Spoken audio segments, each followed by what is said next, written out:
जय हिंद दोस्तों। आप सबका आपके अपने YouTube चैनल टारगेट सीखो के इस नए वीडियो में एक बार फिर से स्वागत है। दोस्तों, आज की वीडियो में हम लोग Hindi TGT PGT net JRF के लिए महत्वपूर्ण हिंदी साहित्य का इतिहास में देख रहे हैं एक महत्वपूर्ण कवि मैथिली शरण गुप्त के बारे में। तो आइए दोस्तों, आज हम लोग पूरा का पूरा मैथिली शरण गुप्त जी के बारे में, उनका जन्म स्थान, उनका पारिवारिक संबंध और इसके साथ साथ उनकी रचनाएं सभी को इस एकमात्र वीडियो में देख लेते हैं। तो आइए हम लोग शुरुआत करते हैं मैथिली शरण गुप्त की। मैथिली शरण गुप्त जी का जन्म 3 अगस्त 1886 ईस्वी को चिरगांव झांसी में हुआ था। इनके निधन की बात करें तो 11 दिसंबर 1964 ईस्वी को हुआ था। पिता रामचरण गुप्त थे। गुरु इनके कौन थे तो महावीर प्रसाद द्विवेदी थे। माता जी का नाम काशीबाई, मूल नाम था इनका मिथिलाधिप नंदिनी शरण। इनको अन्य नामों से भी जाना जाता था, उसे हम लोग देख लेते हैं। इनका जो है मैथिली शरण गुप्त जी का उपनाम क्या क्या था। दद्दा, साथी साहित्यकारों द्वारा दिया गया नाम था इनका दद्दा।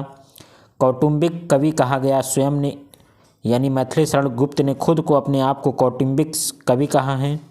राष्ट्र कवि की किसने संज्ञा दी है इनको? महात्मा गांधी जी ने मैथिली शरण गुप्त को राष्ट्र कवि के नाम से संबोधित किया है।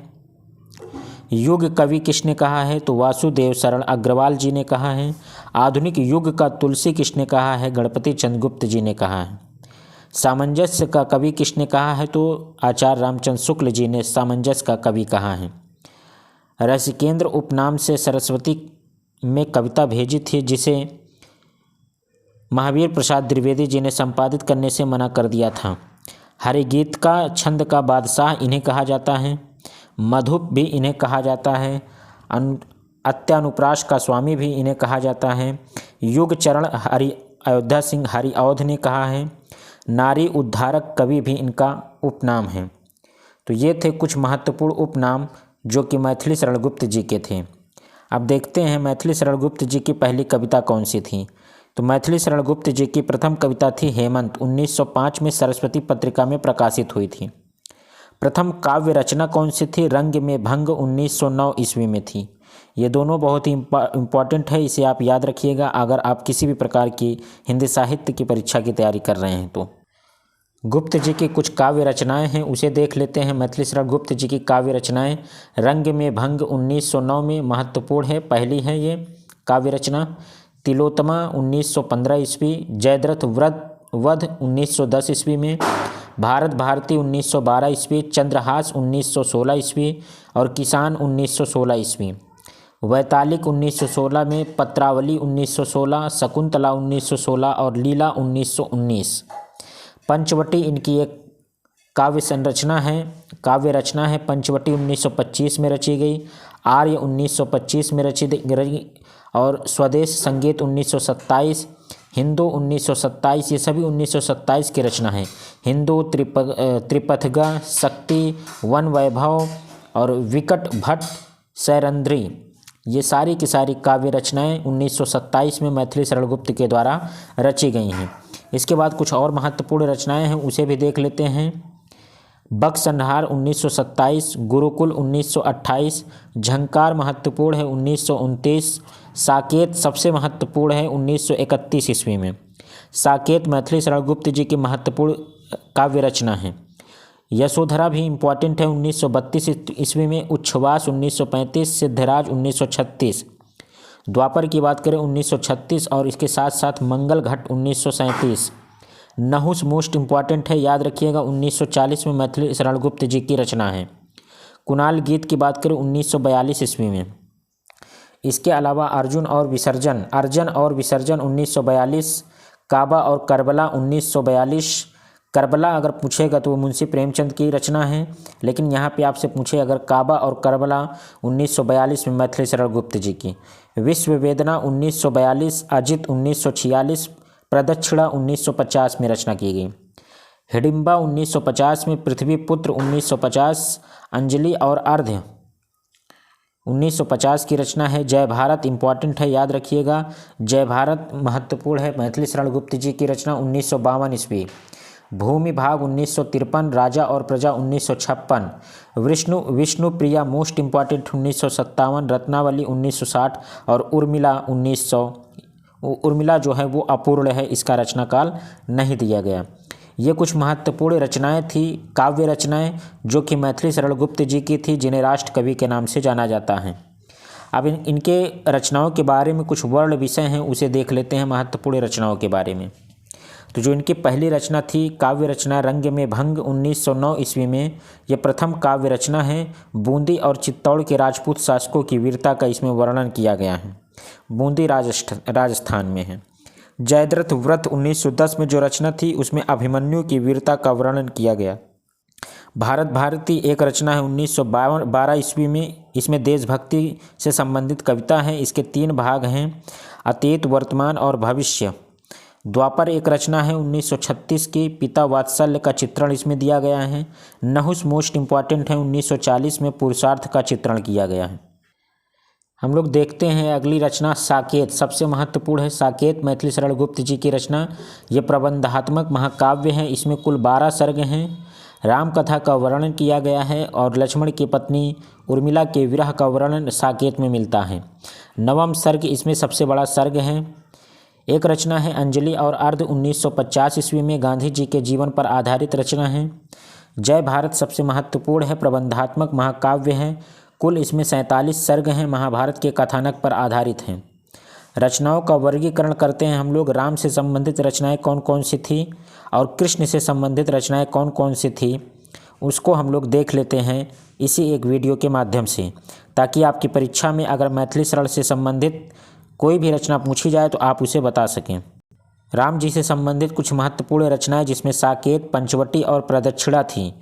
लेकिन कृष्ण भगवान से संबंधित जो रचनाएं हैं वो हैं द्वापर और बकसंहार। बौद्ध धर्म से संबंधित कुछ रचनाएं हैं यशोधरा, अनघ। और सिख धर्म की एक रचना है गुरुकुल।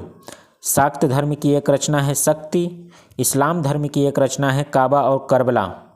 याद रखिएगा महत्वपूर्ण है। महाभारत की कुछ रचनाएं हैं जयद्रथ, नहुस, सैरंध्री, हिडिंबा, शकुंतला, तिलोत्तमा और जय भारत, वन वैभव। ये सारी की सारी रचनाएं महाभारत से संबंधित हैं। ऐतिहासिक रचनाएं कुछ हैं रंग में भंग, अंजलि और अर्ध, सिद्धराज, पत्रावली। कुछ प्रबंधात्मक खंड काव्य हैं 19। तो रंग में भंग ये भी प्रबंधात्मक खंड काव्य है। शकुंतला, जयद्रथ व्रत, किसान, पंचवटी, सैरंध्री, यशोधरा, द्वापर, बकसंहार, सिद्धराज, रत्नावली, विष्णुप्रिया, शक्ति, अजित, वन वैभव, काबा और करबला, हिडिंबा, कुणाल गीत, नहुस। ये 19 रचनाएं हैं जो कि कैसी रचनाएं हैं, प्रबंधात्मक महाकाव्य हैं, प्रबंधात्मक खंड काव्य हैं। महाकाव्य कौन कौन से हैं? 2 महाकाव्य हैं मैथिली शरण गुप्त जी के, इम्पॉर्टेंट है साकेत और जय भारत।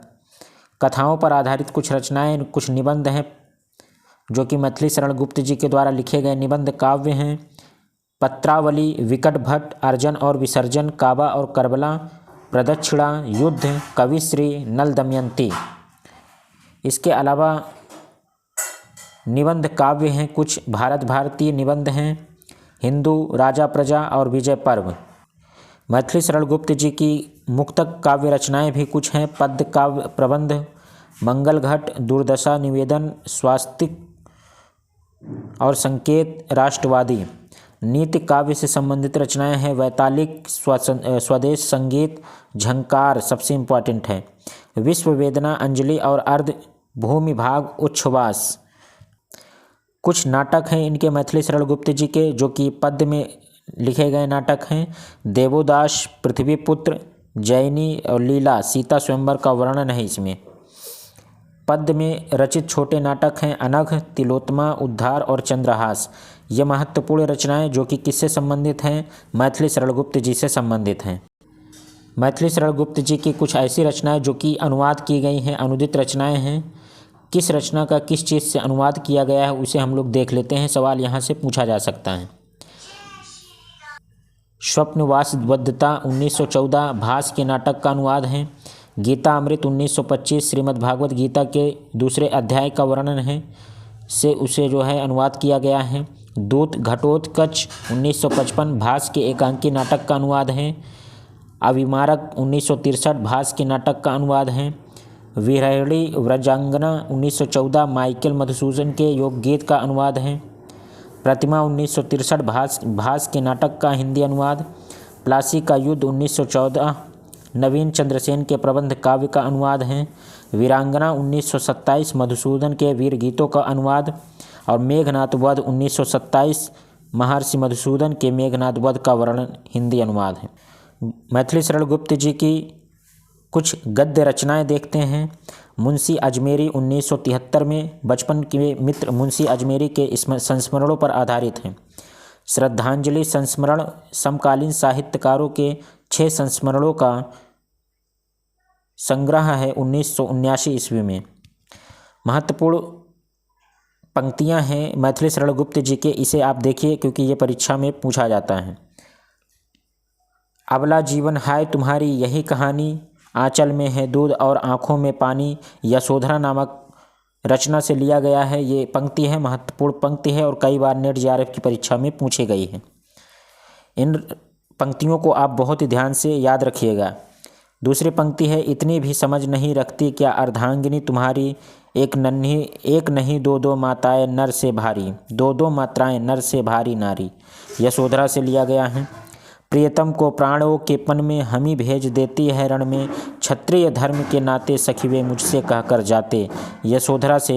ये कुछ पंक्तियां हैं जो कि मैथिली शरण गुप्त जी की महत्वपूर्ण पंक्तियां हैं। मैथिली शरण गुप्त जी की 2 पंक्ति और देखते हैं जो कि साकेत से हैं। साकेत महाकाव्य है मैथिली शरण गुप्त जी का। संदेश नहीं मैं स्वर्ग का लाया, इस भूतल को ही स्वर्ग बनाने आया। ये मैथिली शरण गुप्त जी की पंक्ति हैं जो कि साकेत नामक महाकाव्य से ली गई हैं। दोनों ओर प्रेम पलता है, निरख सखी से खंजन आए, साकेत से ये रचना ली गई हैं। ये कुछ पंक्तियां हैं, इन पंक्तियों को आप याद रखिएगा क्योंकि ये परीक्षा में सीधा सीधा पूछा जा सकता है। दोस्तों, मैथिली शरण गुप्त जी को हमने इस एकमात्र वीडियो के माध्यम से उनकी रचनाएं, उनकी पंक्तियां और उनका जन्म मृत्यु, जो भी महत्वपूर्ण रचनाएं थी, पारिवारिक जो जीवन था, उन सबको एकमात्र वीडियो के माध्यम से देख लिया है।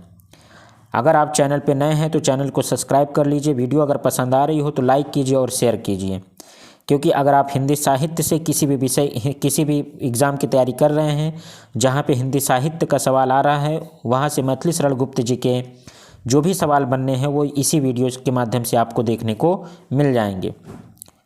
साथियों, उम्मीद करते हैं आपको वीडियो पसंद आई होगी और इस चैनल पर हमने आपको हिंदी साहित्य के समस्त कवियों के बारे में, समस्त रचनाकारों के बारे में एक वीडियो प्रोवाइड करा दी है। अगर आपने नहीं देखा है तो चैनल के प्लेलिस्ट में जाकर के उसे देख लीजिए और वीडियो पसंद आए तो लाइक कीजिए और ऐसे हमारे वीडियो को देखते रहिए। बहुत बहुत धन्यवाद। Thank you so much.